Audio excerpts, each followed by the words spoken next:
History tells us that the ancient world was simple, fragile, primitive. Humans hunted deer with stone tools, feared the dark, and explained the unknown with myths. But what if that version of the past is not just incomplete? What if it is deliberately small? Hidden behind museum walls and academic silence exists a document that refuses to fit inside modern timelines. A book officially dated to the 16th century, yet describing a world that should not have existed at all. A world that looks nothing like the one we were taught. A world where humans did not stand alone at the top of the food chain. A world where monsters were not legends, gods were not metaphors, and giants were not exaggerations. This manuscript does not read like fantasy. There are no poetic metaphors, no heroic exaggerations, no moral lessons wrapped in symbolism. It reads like a manual, cold, methodical, almost boring in tone, as if describing how to fix a roof or sharpen a blade. And that is exactly what makes it terrifying, because it treats the impossible as ordinary. The very first pages are not about kings or miracles. They are about hunting, routine survival, the kind of thing every civilization must master. At first glance, the illustrations feel familiar. Men stalking wild boars, groups surrounding elephants, tigers leaping from tall grass, scenes we expect from ancient life. Then your eyes linger a second longer. Next to the boars and elephants are creatures that should not be there. Massive reptilian forms with elongated bodies and ridged spines. Beasts with jaws far wider than any crocodile. Legs positioned not for crawling, but for sprinting. Their anatomy is precise, almost scientific. Muscles are shaded correctly. Joints bend realistically.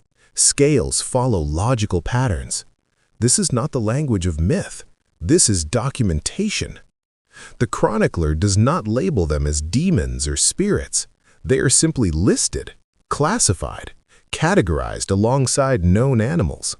For the people of that era, hunting a giant reptile was no more extraordinary than hunting a deer. And the humans are not running. They are organized.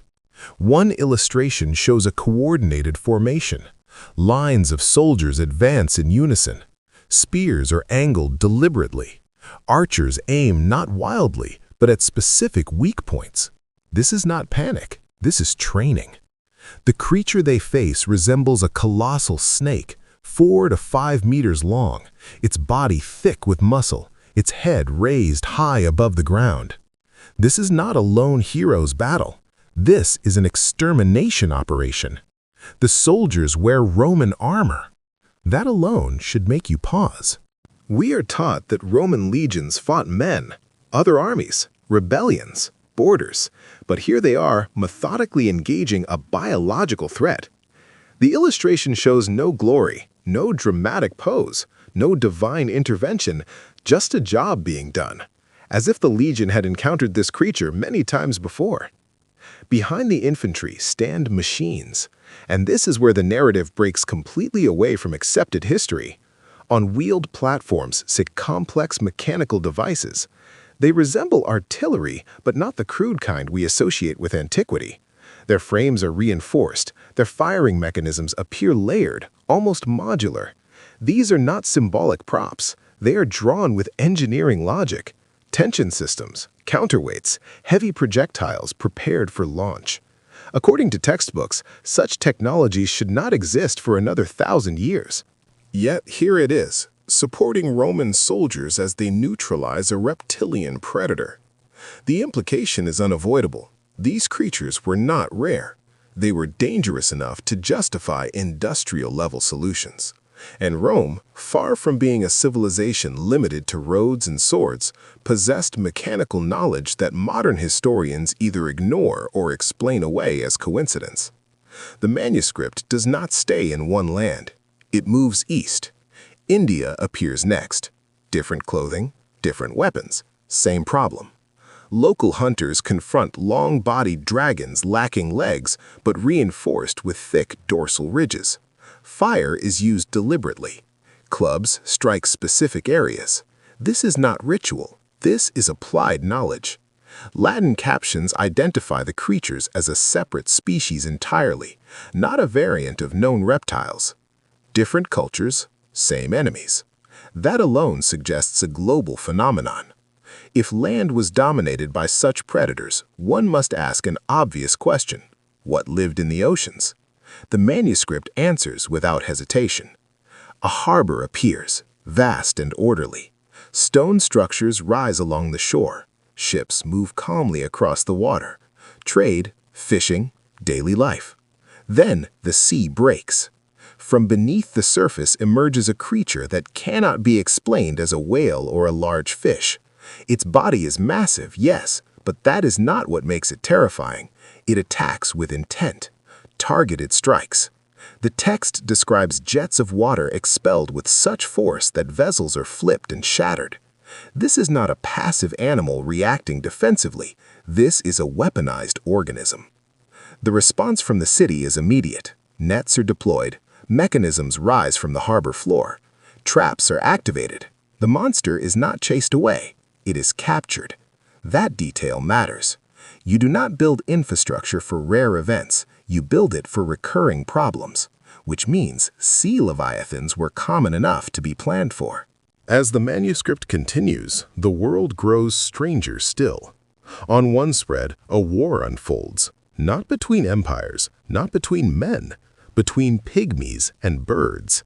Tiny humanoid figures march in formation, carrying banners, spears, shields.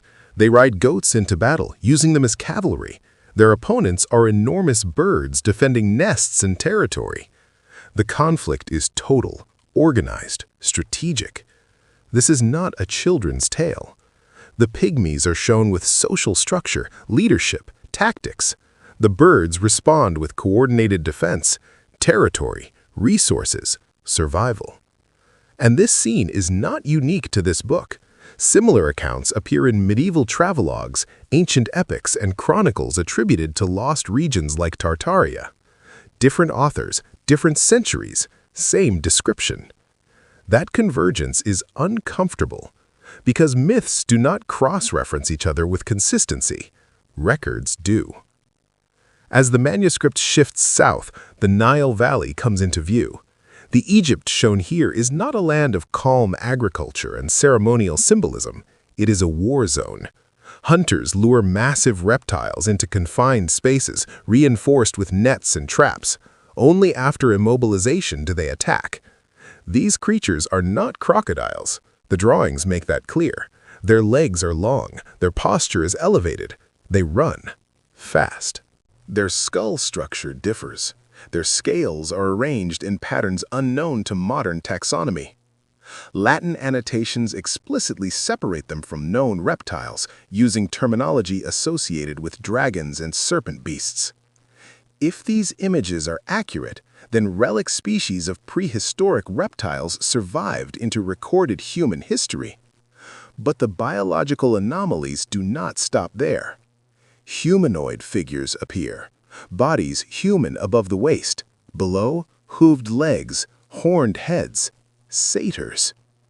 In this manuscript, they are not symbolic, they are neighbors, coexisting, interacting, existing without commentary, which raises an unsettling possibility. Were these beings evolutionary branches, genetic experiments, artificial creations? The book does not speculate, it simply records. And then, abruptly, the narrative shifts. The wild ends. Order begins. The second half of the manuscript introduces those responsible for maintaining balance in this hostile world, the beings humans called gods. But these gods are not clouds and thunder. They arrive in vehicles, flying chariots, mechanical wagons, structured craft. They are physical, material. They walk among humans not as objects of worship, but as administrators. They teach agriculture, oversee metallurgy, instruct architecture, control navigation. Medicine is not prayer, it is procedure. Law is not divine whim, it is enforced structure. The gods function as managers. Their ideology emphasizes discipline, labor, order, progress. Latin maxims praise productivity and condemn idleness.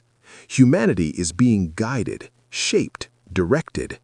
And the gods are not like humans. They are bigger, much bigger. As the engravings are examined closely, scale becomes impossible to ignore. Rulers tower over crowds, not symbolically, physically. Servants beside them are adult men, bearded, muscular, yet they reach only waist height. This is not artistic exaggeration, because animals give the scale away. Alexander the Great is shown riding an elephant, but the elephant is no larger than a pony. If proportions are accurate, Alexander stands over 3 meters tall. The same applies to Hector of Troy, Julius Caesar, legendary figures whose strength and battlefield dominance suddenly make biological sense. They were giants. 2 castes existed: ordinary humans and a ruling elite whose bodies alone separated them from the rest. Cities reflect this scale. Architecture is massive, doorways tower, structures stretch upward, not like tombs, but like machines. In Egypt, the familiar pyramids are absent. Instead, thin, needle-like spires pierce the sky. Too narrow to be tombs, too tall to be symbolic. They resemble towers, antennas, energy structures. Europe shows intact amphitheaters functioning as part of a larger system, not ruins. India shows cities indistinguishable from European ones, cathedrals, colonnades, unified design. The world was standardized, one civilization, global. And then the final pages darken. Idolatry, chaos, iconoclasm, statues fall, monuments burn, genetic deformities appear, dog-headed humans wander ruins. The gods leave, not defeated, withdrawn. The system collapses. Technology is lost, giants vanish, monsters disappear. Humanity is left smaller, weaker, alone, and history begins again. This manuscript suggests that what we call myth was once biology, what we call gods were once rulers, what we call fantasy was once daily life, and the flood was not just water, it was a reset. If the first half of the manuscript shattered the biological limits of the ancient world, the second half does something far more dangerous. It challenges the very idea of who was in control. The wild monsters disappear from the pages, not because they are gone, but because something stronger has imposed order. The tone shifts. Chaos is replaced with structure, survival gives way to governance, and suddenly humanity is no longer alone at the center of its own story. The beings the manuscript calls gods enter without drama. No thunder, no miracles, no divine light. They arrive like officials. Their presence is physical, undeniable, and routine. They descend in structured vehicles that resemble wagons and chariots, yet hover above the ground. Their construction is mechanical, not mystical. Panels, supports, symmetrical design. These are not symbols, they are machines.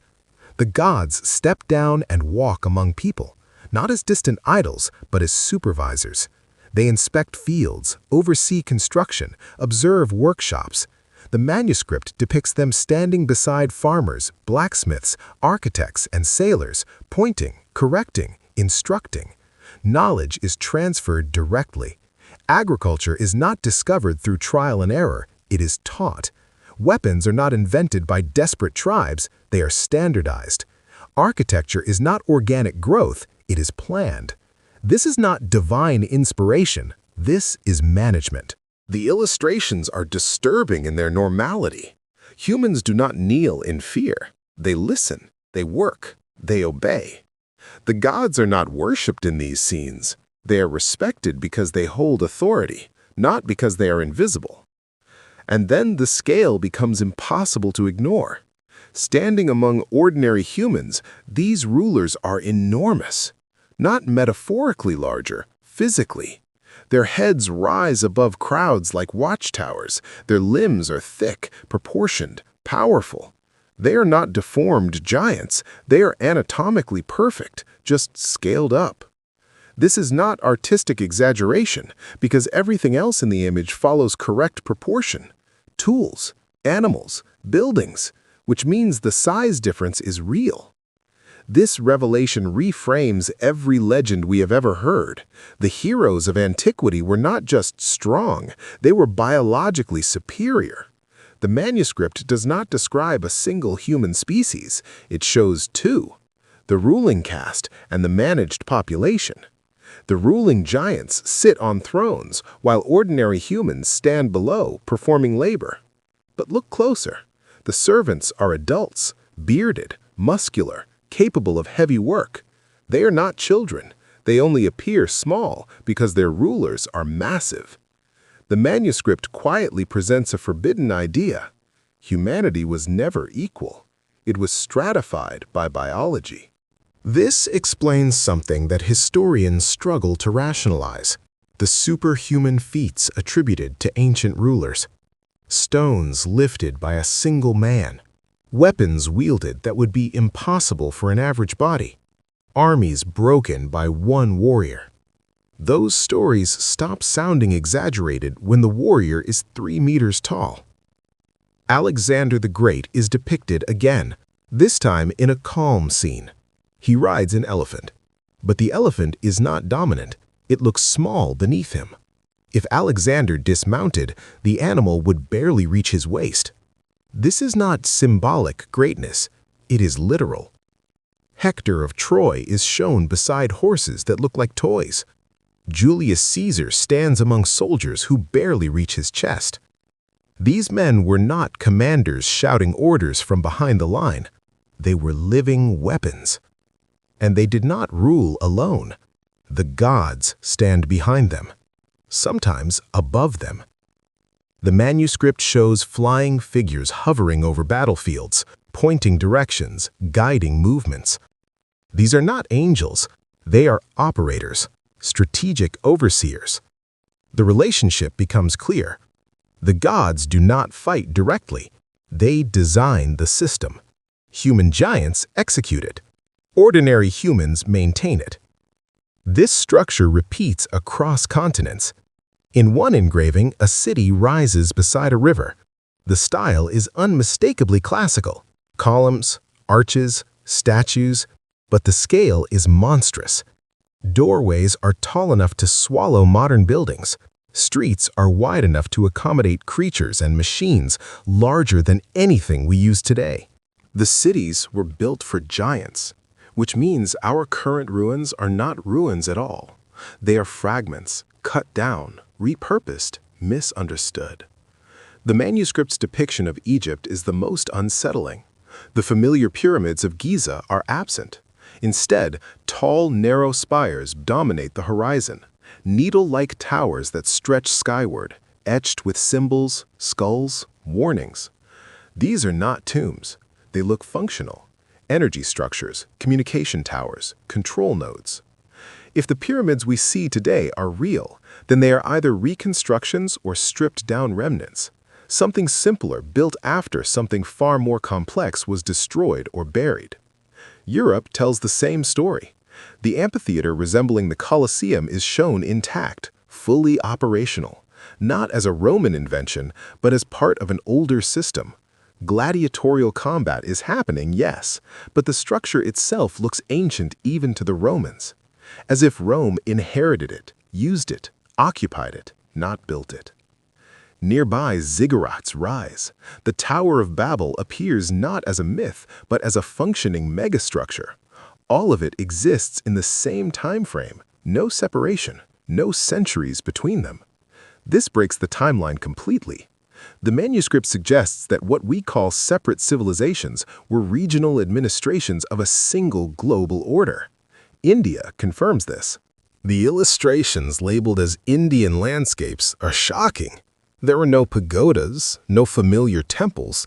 Instead, there are cathedrals, colonnaded avenues, equestrian statues above grand entrances.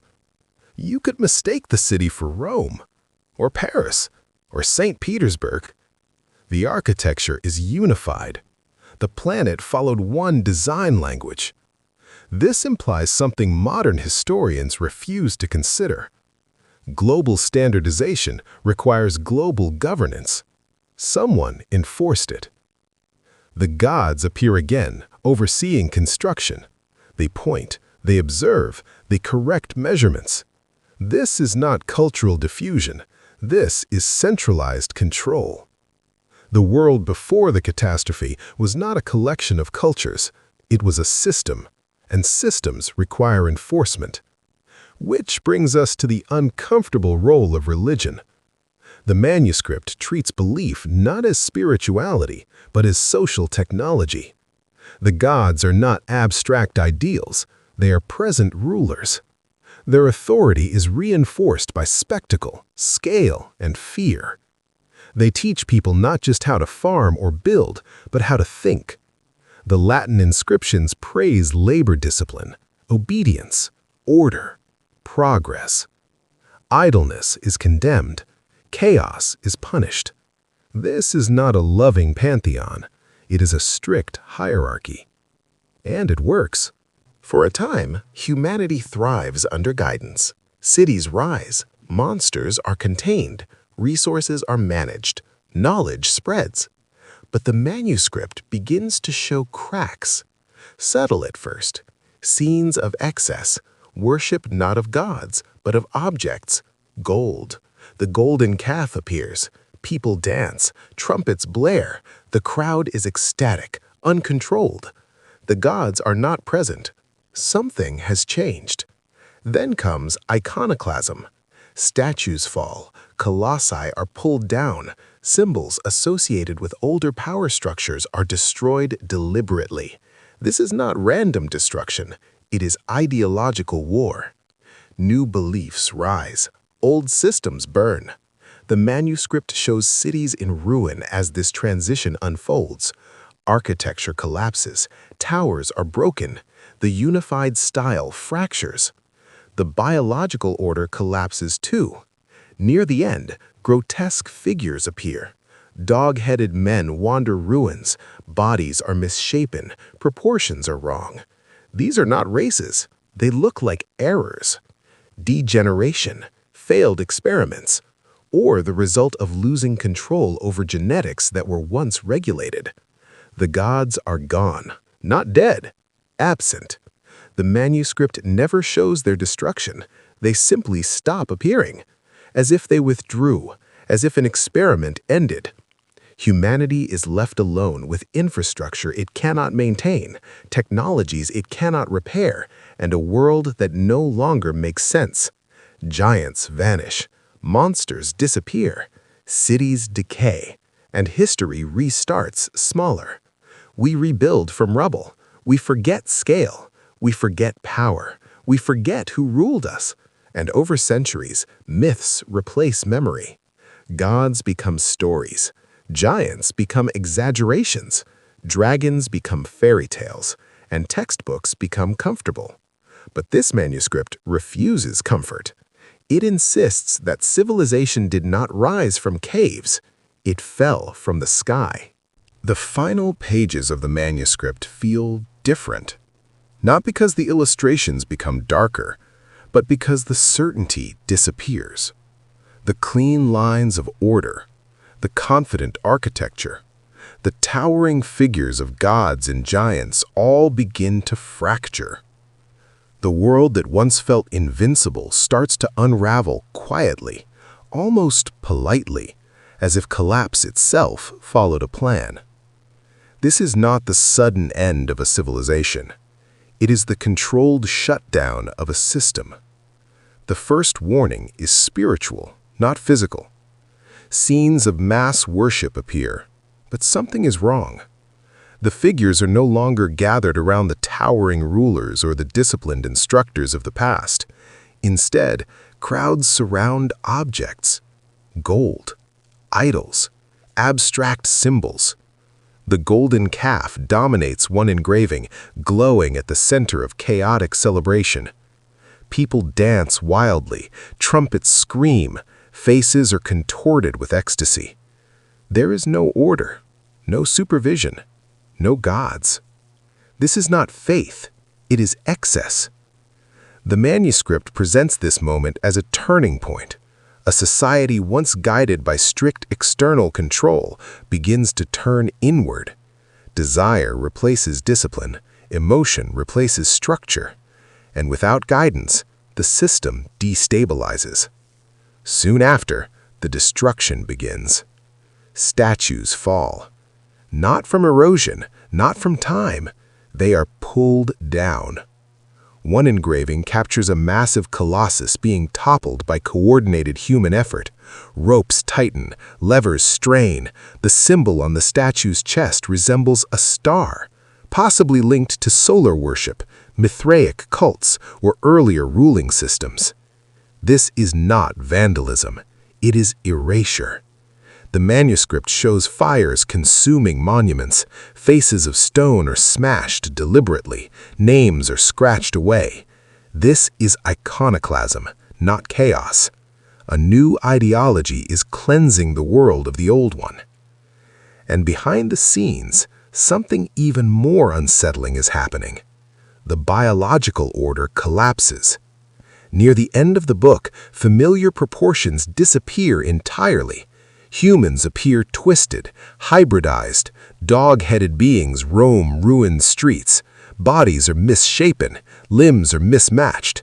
These figures are not drawn with the anatomical precision of earlier creatures. They look wrong, unstable, as if something once regulated has been abandoned. Earlier, the manuscript showed clear biological hierarchies: giants, humans, other intelligent species. Everything had its place. Now, that structure is gone. The implication is terrifying.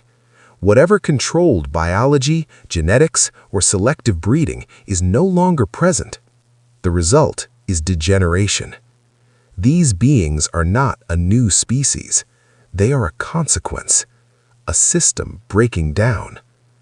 The final appearances of the gods are subtle. There is no farewell, no war, no judgment scene. They are simply absent.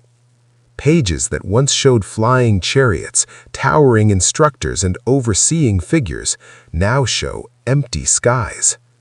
The gods do not die. They leave. This absence coincides with the most catastrophic transformation of all, the flood. But the manuscript does not depict it the way we expect. There is water, yes. Cities are submerged, structures collapse, but this is not just a natural disaster. It is selective, controlled, purposeful. Certain regions are devastated while others appear untouched. This is not random destruction. It is a reset. The water washes away infrastructure too advanced to be maintained without its creators. Towers vanish, spires disappear beneath sediment, machines corrode, ports collapse, knowledge sinks. What survives is what can be remembered by smaller, weaker humans. Stone tools, basic agriculture, fire. Everything else becomes myth. The giants are gone. Either they die, leave, or are unable to survive in the new world. Their architecture is no longer practical. Their cities are unusable. Their scale no longer matches humanity. And so humanity shrinks, not just physically, culturally, mentally. Generations pass. Without guidance, without teachers, without external enforcement, civilization fragments. The unified global order splinters into isolated cultures. Borders appear, languages diverge, architecture simplifies, and something critical happens. History is rewritten. The survivors do not remember gods as administrators, they remember them as supernatural beings. Giants become legends, dragons become fairy tales, advanced machines become impossible. The truth is not lost in one moment, it erodes. Later civilizations find ruins too large to understand, stones too heavy to move, structures misaligned with known tools. Instead of asking who built them, they ask what they were for. And when answers don't fit the new, smaller worldview, they are rejected. The manuscript suggests that this forgetting was not accidental. In the centuries that follow, power shifts again. New elites emerge. But these elites are not giants. They are ordinary humans. Smaller, weaker, and threatened by the truth. Because if people remembered that gods once walked the earth, that rulers were biologically superior, that civilization had fallen from greatness rather than risen from ignorance, then the authority of modern power structures would collapse. So memory is managed, texts are filtered, stories are reframed, myths are separated from history, religion replaces administration, faith replaces knowledge, and eventually science steps in, not to rediscover the past, but to define what is allowed to have existed. Anything that contradicts the accepted timeline is labeled impossible. Artifacts are misdated. Illustrations are dismissed as allegory. Manuscripts like this one are archived, hidden, or quietly ignored. Because it threatens something deeper than history. It threatens identity. If humanity is not the pinnacle of progress, but the remainder of a fallen system, then the modern story of constant advancement is a lie. And lies are fragile. The manuscript ends without a conclusion. No moral, no warning, just silence. As if the author knew that whoever found this record would already understand the implications. We are not living at the height of civilization. We are living in its aftermath. Our world is built on the ruins of something far greater, a world where monsters were managed, giants ruled, and gods were engineers, a world that collapsed not because it was weak, but because it was controlled. And when control was removed, everything fell apart. What we call ancient history is only the shallowest layer of a much deeper past, a past buried not just by water, but by intention. The question is no longer whether giants, dragons, and gods existed. The question is why we were taught they didn't. If this manuscript is even partially true, then humanity has been living with amnesia. We walk among remnants we cannot comprehend. We inherit stories stripped of context. We worship symbols without understanding their origin. And somewhere beneath our cities, beneath our museums, beneath our textbooks, the real history still waits, not to be believed, but to be remembered. If this journey into the forgotten world changed the way you see our past, write your thoughts in the comments. Do you believe humanity was once guided by beings greater than itself? Do you think history hides more than it reveals? Like this video, share it, and subscribe to the channel. We will continue digging where others refuse to look. Because the past is not dead, it is buried. And burial is never the same as disappearance.